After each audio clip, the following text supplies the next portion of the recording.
Bonjour à tous et bienvenue sur Lycée Altitude, la radio des lycéens. On se retrouve aujourd'hui avec Nathan, et toujours pas Nathan, mais vous inquiétez pas, un jour il reviendra. Comment ça va Nathan ? Eh bien moi ça va très bien Antoine, et toi ? Le soleil brille, tout se passe bien ? Tout. Même les tout. examens, le bac ? On verra ça, mais par contre, il est désormais temps de passer à la rubrique Histoire de Nathan. Et oui, et aujourd'hui, vous vous souvenez, la dernière fois nous avions vu l'indépendance italienne et l'unification allemande. Mais nous allons continuer aujourd'hui de nous intéresser à l'Autriche-Hongrie. Donc après 1866 et sa défaite contre les forces coalisées, l'Autriche se voit retirer tous ses territoires italiens et allemands. Elle doit donc se retrancher sur ses territoires périphériques comme la Hongrie, la Tchécoslovaquie. D'ailleurs, l'Autriche est un État multiethnique. Alors voyons ce que ça veut dire. Eh bien en fait, ce n'est pas un État national qui a une histoire commune. C'est un agrégat de plusieurs nationalités comme les Tchèques, les Hongrois ou encore les Bosniaques qui se sont au fil des années regroupés sous la couronne d'Autriche. En 1867, l'Autriche va donc devenir l'Autriche-Hongrie, divisée en deux territoires, la Cisleitanie et la Transleitanie. Cette dénomination un petit peu étrange vient en fait d'un cours d'eau qui s'appelle la Leita, qui sépare ces deux parties. La Cisleitanie est l'Autriche et la Transleitanie est la Hongrie. Ce qui est assez important dans cette nouvelle forme de pouvoir, c'est que les Hongrois prennent une place prédominante, alors que jusqu'ici ils étaient à égalité avec toutes les autres nationalités. François-Joseph va devenir donc empereur d'Autriche et roi de Hongrie, ce qui va permettre de renommer son royaume la double monarchie. On va avoir une division territoriale. À l'ouest, tout va devenir constitutionnel, assez récent, alors qu'à l'est, le mode de pouvoir va rester essentiellement aristocratique. Tandis qu'à l'ouest, tout va s'industrialiser, à l'est, tout va rester agricole. Le fait que l'Autriche se recentre dans les Balkans a deux effets. Tout d'abord, elle n'est plus en concurrence avec le tout nouveau empire allemand. Et deuxième fait, le choc contre l'ancien allié russe et son expansionnisme. En effet, la Russie a depuis des années et des années l'ambition de prendre le contrôle des Balkans dans un mouvement pan-slave. François-Joseph va donc lancer une nouvelle politique, la Drang nach Osten, qui va se traduire par une poussée dans les Balkans, vers le sud-est. Cela se concrétisera avec l'annexion de la Bosnie-Herzégovine, occupée en 1878 et annexée en 1908.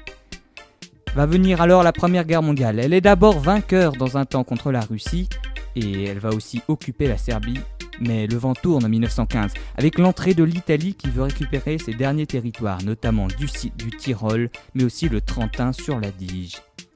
Elle sera, comme on le sait, finalement dépecée en 7 États.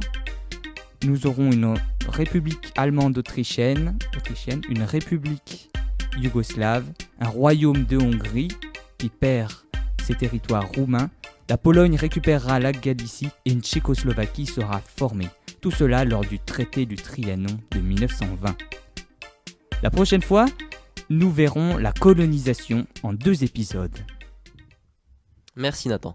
On passe maintenant à ma chronique d'histoire, mais cette fois-ci des sciences. Et aujourd'hui, nous parlerons du rêve de voler, qui existe depuis très longtemps. Dans la mythologie grecque, par exemple, il y a un certain temps, Icare et Dédale s'enfuient de Crète à l'aide de plumes collées à leurs bras par de la cire. Mais celle-ci fondit quand Icare s'approcha trop près du soleil, malgré les recommandations de son père, et il mourut de la chute. Bon, ça c'est dans la mythologie. Au XVe siècle, Léonard de Vinci dessine une machine qu'il qualifie de volante. Elle a un air de ressemblance avec les hélicoptères actuels, mais il ne put jamais la construire. Il dessina aussi un parachute qui s'avérera assez utile par la suite. En 1670, Francesco della Naterzi dessine un vaisseau plus léger que l'air et donc capable de flotter. C'est ce qui donnera plus tard les dirigeables ainsi que les montgolfières. Le premier vol justement en ballon à air chaud est accompli en 1783 par le marquis d'Arlande et Jean-François Pilâtre de Rosiers, lequel sera le premier à mourir dans un accident aérien 2 ans plus tard. C'est bête ça. Oui. Cette même année, le premier vol avec un ballon à hydrogène est également effectué. En 1797 est fait le premier saut en parachute, mais du coup c'est trop tard pour Jean-François. Beaucoup de modèles d'avions et autres sont publiés dans les années qui suivent, et en 1852 est effectué le premier vol en engin avec machine à vapeur. Le premier vol contrôlé dans ce type d'engin aura lieu en 1903, oui donc avant du coup c'était pas très contrôlé, on savait pas trop où ça allait. Alors que les biplanes existaient depuis 1895. Louis Berlioz traverse la Manche en avion en 1909, il est le premier à le faire. Robert Goddard fait voler la première fusée en 1926 et le premier vol transatlantique est accompli par Charles Lindbergh en 1927. Durant la remilitarisation de l'Allemagne, le projet de missile guidé naît. Cela résulte durant la guerre au V2 ou en allemand Vergeltungswaffe 2, des missiles ayant une portée de 320 km. Ils n'ont pas fait beaucoup de dégâts mais bon. Après la guerre, les États-Unis et l'URSS se partagent les chercheurs allemands qui leur seront très utiles lors de la course à l'espace à venir. En 1957, Sputnik 1 est le premier satellite artificiel de la Terre. En 1961, Yuri Gagarin est le premier homme dans l'espace et en 1969, Neil Armstrong est le premier homme à marcher sur la Lune. En 2000, les premiers êtres humains entrent dans la station spatiale internationale, qui est encore fonctionnelle aujourd'hui comme vous le savez. Qui sait où les rêves de l'homme le mèneront dans le futur ? Sur Mars ? Dans d'autres systèmes stellaires ? Dans d'autres galaxies ? Ou toute vie disparaîtra-t-elle avant qu'il n'y ait eu quoi que ce soit de nouveau dans ce domaine ? Il semble que le nombre de personnes le sachant soit encore nul aujourd'hui. Merci Antoine. On va maintenant lancer une toute nouvelle chronique parce qu'il fallait bien pallier l'absence de Nathan. Elle se nomme Un homme, une histoire. Alors il va y avoir une nouvelle musique, vous me direz dans les commentaires de la vidéo YouTube qu'est-ce que vous en pensez. Et aujourd'hui nous allons nous intéresser à Antonio de Oliveira Salazar. Ce qui va se dire ici est uniquement un récit, il faut bien se rappeler que des milliers d'êtres humains ont souffert par l'action de cet homme. Nous allons donc parler de Salazar, fils d'une famille modeste, né fin avril 1889 à Vinheiro, dans l'arrière-pays portugais, et il est mort fin juillet 1970 à Lisbonne. Et vous vous dites, qui est-il ? Eh bien c'est ce que nous allons voir maintenant. Tout d'abord, ce jeune homme suit les cours du séminaire, puis en 1910 intègre l'université de Coimbra. Ça le prédestine à diriger, en effet, ils sont à peine 500 étudiants pour diriger le pays à la sortie. Il va vite s'orienter vers la politique, en disant cette phrase clé, le Portugal est actuellement un cataclysme en marche, en parlant des républicains, ce qui montre bien son idéologie autoritaire. Il va finir ses études comme docteur en droit. En 1926, un coup d'état militaire renverse la République. C'est la fin du parlementarisme au Portugal. Salazar va d'abord être nommé aux finances, mais démissionne au bout de 4 jours. En effet, le dictateur alors en place ne veut pas le laisser contrôler entièrement les finances. Ne lui laisse donc pas les moyens d'agir. Le pays va alors tomber dans une grave crise et va être obligé de demander l'aide de la SDN. Salazar va finalement être de nouveau nommé aux finances et en moins d'1 an, il va rétablir l'équilibre budgétaire et stabiliser la monnaie. Il va alors utiliser plusieurs crises pour consolider son pouvoir, si bien qu'en 1932, il devient chef du gouvernement et installe un État autoritaire, l'Estado Novo.